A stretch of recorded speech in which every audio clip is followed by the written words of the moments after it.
that sometimes people overlook is that as we're aging, and we look in the mirror, you know, the little person that we continually have a dialogue with, if they look in the mirror and they see aging, many times, depending on their emotional maturity, which is always little because it's the little person, they are fearful that we're going to be closer to death. And many people don't look at it that way. But it's blatantly obvious that sometimes if you look younger or you look healthier, the person can rest and relax because we made a contract. The contract you make when you're younger, as you're growing up, as you separate from the little person and become the guardian, the real guardian of the little person, that you were going to take care of me. You know, his brain is unbelievable. It's just a wealth of knowledge, and really it's impressive to be able to work with him. I've learned quite a few things from him, and I took my training, and he kind of refined a lot of my training with things that were, you know, classic. Just he'd done so many of these procedures. He basically taught me rhinoplasty from scratch. So we do a pretty good nose now because of Kurt. Lots of tricks and tips and facelift surgery that he taught me. So I'm definitely a better surgeon because of Kurt. What you're speaking to related to repairing or modifying or improving someone's natural anatomy.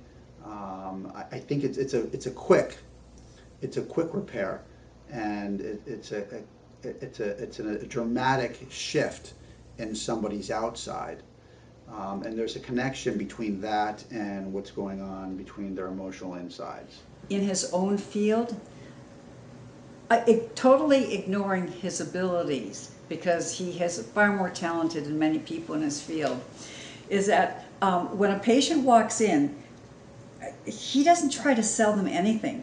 And what he asks them right away is, tell me, you know, if you had a list of all the things you want to change, what is it you'd like to do? And then, unlike other doctors, when you've given this list, which in most cases is pretty unreliable, pretty extensive, because everybody dreams of more than is possible, he'll say, I'm going to tell you right now, don't waste your money. Okay, I'll do this and this, but those other three things, forget it. Okay, it's not going to change anything for you. And in that way, he probably loses a lot of business, but he develops a trust, because we know whatever it is he tells you he can tackle, it's genuine. I may have told about a story of a little 16-year-old girl that was living in New Jersey, very unpopular, because she had a nose like a horse. And she was smart, beautiful, lovely otherwise, but every day was painful for her to go to school. And so her father found out about my husband from another friend, from someone at UCLA. This one, we were in California. But this one day I was helping out, and my job was, the mother of this daughter had said, now, when we're finished with the surgery, because usually when you're done with the surgery, that is the way the nose will look. And then after a short while, the swelling comes in, and then, of course, it's totally different. So Kurt said, honey, your job is going to be to take the mom back, show, right after the surgery, you show the mother her daughter's nose, and then take her out, and we'll bandage her up, and we'll do everything. Okay. So when it came time, I took the mom in, and my gosh, I can still remember to this day, and this is probably 40 years ago. She stood there with tears rolling down, and she said, I always dreamed I'd have a daughter who would look like that. And that was what happened. And then, here's the best PS, postscript to the entire story. The next year, Kurt got a letter. Dear Dr. Kurt, thank you so much. I am the prom queen. I am the cheerleader. I am the this. I am now ready to go to college. You have changed my life. He used to have in his first office, he used to have 2 ORs. and he would have them both going. Like, one would be getting set up, the other one would be, it was amazing. And then in between both of those, he'd go see the people in the waiting room was always full. I mean, he probably maybe 8, 10 surgeries in a day. When we were in the surgery center, he maybe did 5 or 6 a day. He was very demanding, but you kind of learned his routine. You had to have everybody ready because he would jump from surgery to taking out stitches and checking up on the post-ops, and then he'd run back into surgery. And so, I would have to go back. Okay, we're ready, and he'd go, okay, take a break, come see him, and go back out. So it was. So I think it's a complex, interrelated phenomenon that somebody goes to a gifted plastic surgeon. They have this physical repair, this anatomical repair, which has, in some cases, maybe even many cases, it has profound impacts on how people conduct themselves in their lives, professionally, personally, into their interpersonal relationships. So there certainly is a connection between somebody's physical changes externally and their emotional changes internally. How long-lasting it is and how sophisticated that person's pathologies are, of course, vary, but there certainly is a connection. Y nuestro doctor es invitado a promocionar su nuevo libro Cómo ganar en el juego de la juventud en el show de Merv Griffin. My mother pushed her husband to leave quickly because that family was so Jewish that you knew that they were going to attack them. So my father left just in the nick of time because they went looking for him. Now, because of the fact that his cousin was a union organizer and there was an election coming up and there was a Senator Wagner, right? Just serendipity, because there was a Senator Wagner, he said, hey, you have some relatives here, because Wagner's origins were Germanic.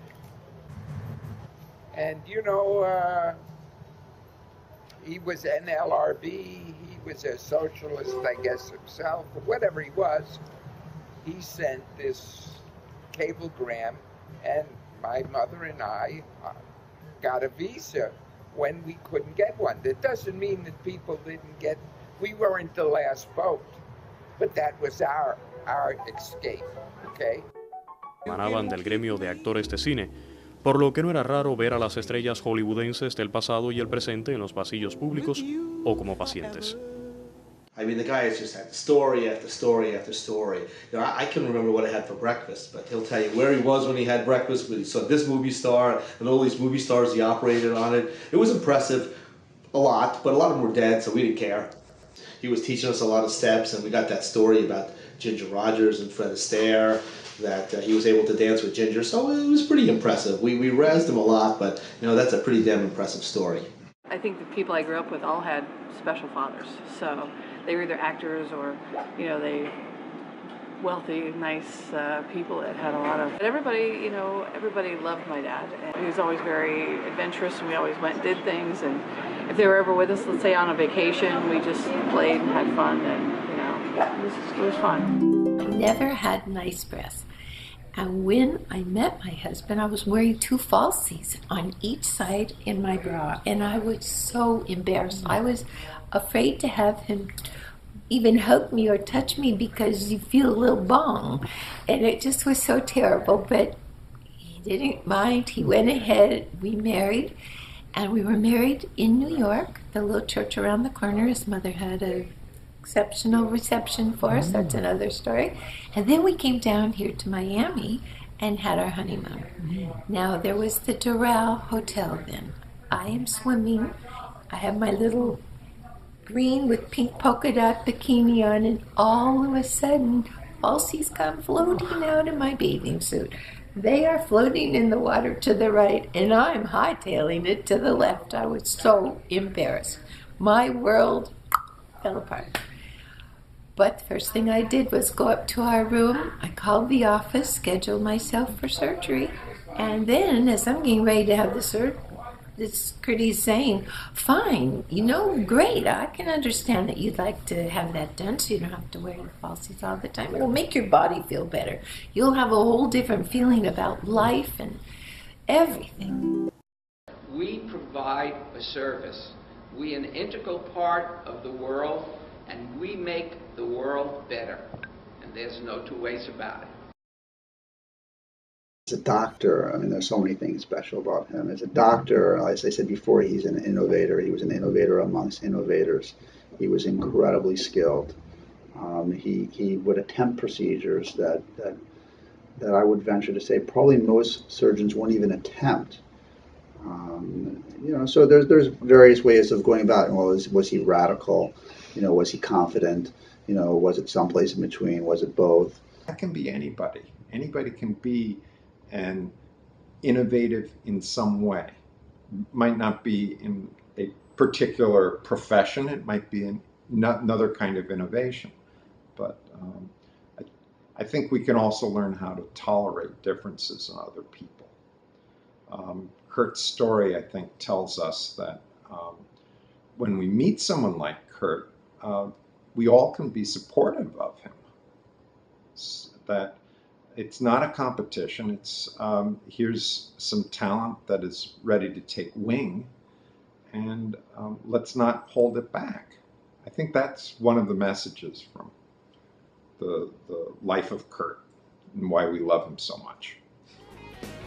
El Dr. Kurt Wagner es parte de un excelente grupo de especialistas del Santuario, Centro de Cirugía Estética y Reconstructiva en Boca Ratón, en Florida. With Kurt, there's really no doctor-patient relationship because everybody becomes his friend.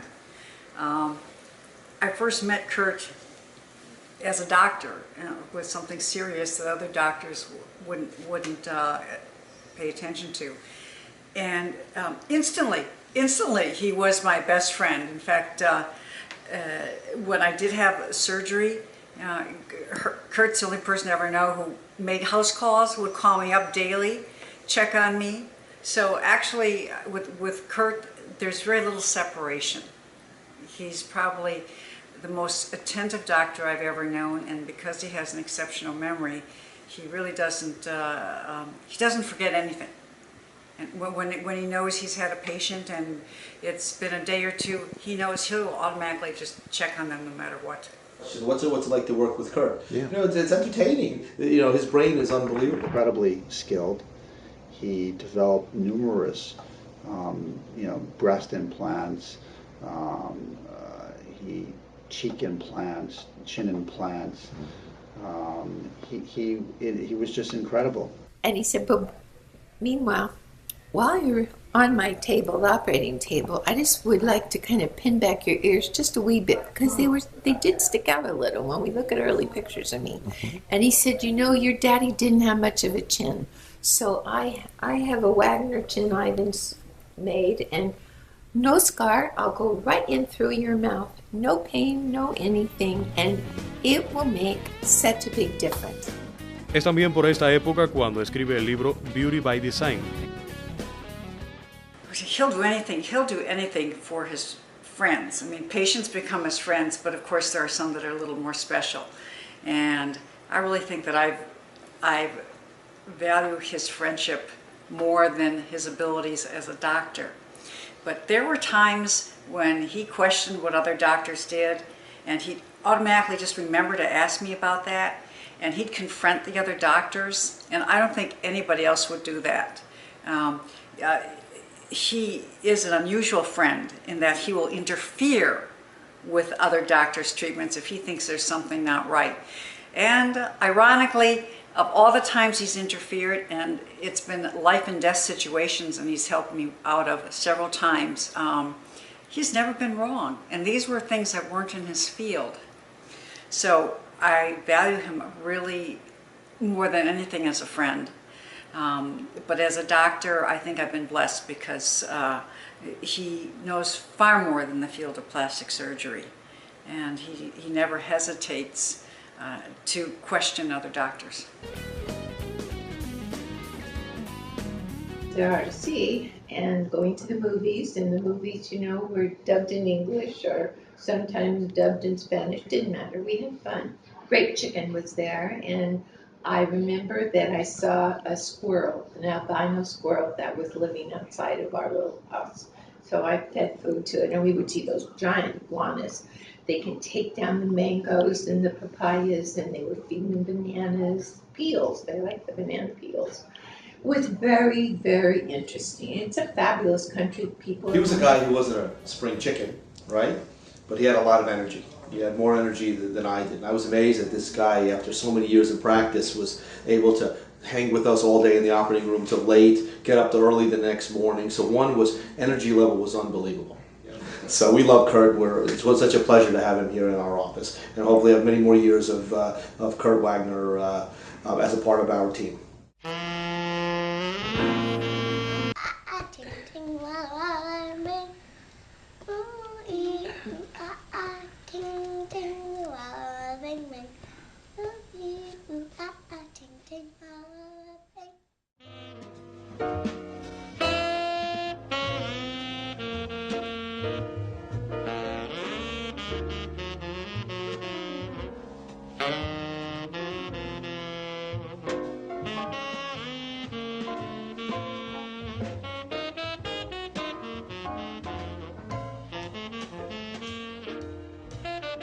Can you sing a song for me?